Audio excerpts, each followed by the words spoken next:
With the documentary, I hope that people will understand more signs of grooming, the warning signs, what to look for with the manipulation and control. I think there's a lot of misconceptions about what grooming is, and it's an important message that boys can be groomed just as well as girls.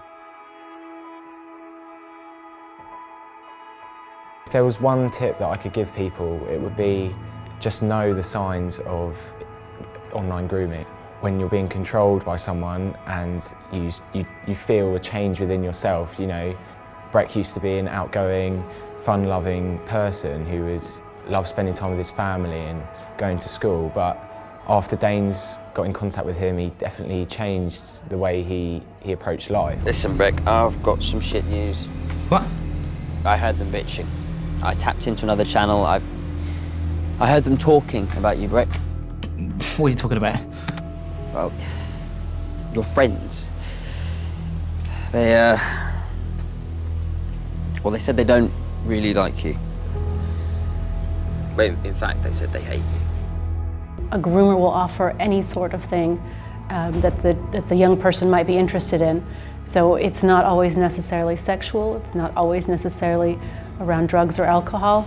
You know, in Breck's case, it was offering a computer career. And the bottom line is, it's always about manipulation and control. In this photo, it captures what he loves in one photo. You know, he's on a computer and he's smiling. Fondest memory of Breck's probably in form. Pretty much every morning I would sit next to him and we'd talk all the time about gaming, about just being online and just generally laughing at the table.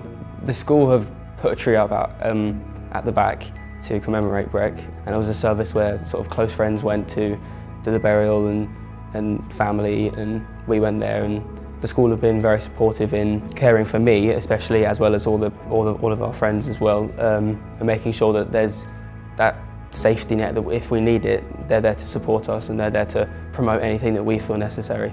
I think the way forward is to get young people engaged and to empower them. And I think it's really important when we have e-safety assemblies at schools that we need to engage these young people, because if it's just another adult telling them another rule, they're not going to listen.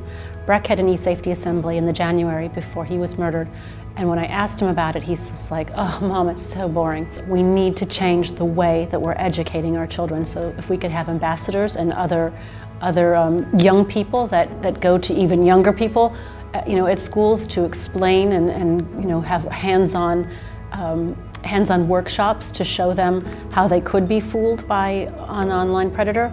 I think it's the only way that the younger children are going to believe that there are very real dangers, and they need to learn from their peers. I think it's the only way forward is to engage and empower.